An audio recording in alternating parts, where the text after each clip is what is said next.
you. So I was at work the other day, and I just been kind of in this like rut. You said something that like resonated with me. You know, you said, nothing changes if nothing changes. There was a man who had 2 sons. The younger one said to his father, "Father, give me my share of the estate." So he divided his property between them.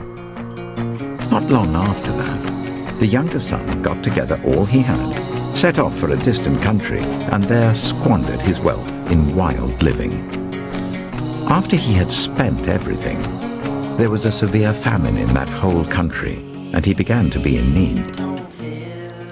So he went and hired himself out to a citizen of that country who sent him to his fields to feed pigs. He longed to fill his stomach with the pods that the pigs were eating, but no one gave him anything. When he came to his senses, he said, "How many of my father's hired servants have food to spare? And here I am, starving to death. I will set out and go back to my father and say to him, 'Father, I have sinned against heaven and against you. I am no longer worthy to be called your son. Make me like one of your hired servants.' Search me, God, and know my heart. Test me and know my anxious thoughts.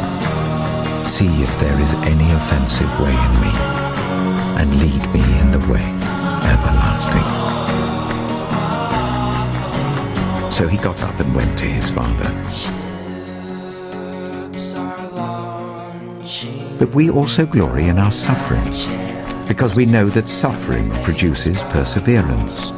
Perseverance, character, and character, hope. And hope does not put us to shame, because God's love has been poured out into our hearts through the Holy Spirit who has been given to us. Create in me a pure heart, O God, and renew a steadfast spirit within me. But while he was still a long way off, his father saw him and was filled with compassion for him. He ran to his son, threw his arms around him and kissed him. The son said to him, "Father, I have sinned against heaven and against you. I am no longer worthy to be called your son." But the father said to his servants, "Quick, bring the best robe and put it on him. Put a ring on his finger and sandals on his feet. Bring the fattened calf and kill it. Let's have a feast and celebrate. For this son of mine was dead and is alive again. He was lost and is found." His master replied, "Well done, good and faithful servant. Never will I leave you. Never will I forsake you."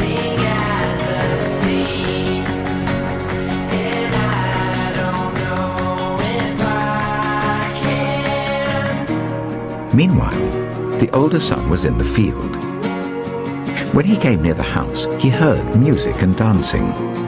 So he called one of the servants and asked him what was going on. "Your brother has come," he replied, "and your father has killed the fattened calf, because he has him back safe and sound." The older brother became angry and refused to go in. So his father went out and pleaded with him. But he answered his father, "Look, all these years I've been slaving for you and never disobeyed your orders. Yet you never gave me even a young goat so I could celebrate with my friends. But when this son of yours, who has squandered your property with prostitutes, comes home, you kill the fattened calf for him." "My son," the father said, "you are always with me, and everything I have is yours. But we had to celebrate and be glad because this brother of yours was dead and is alive again. He was lost and is found."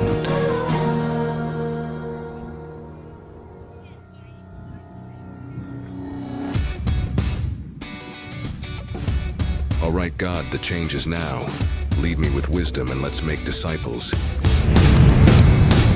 Wherever we go, bluebirds sing.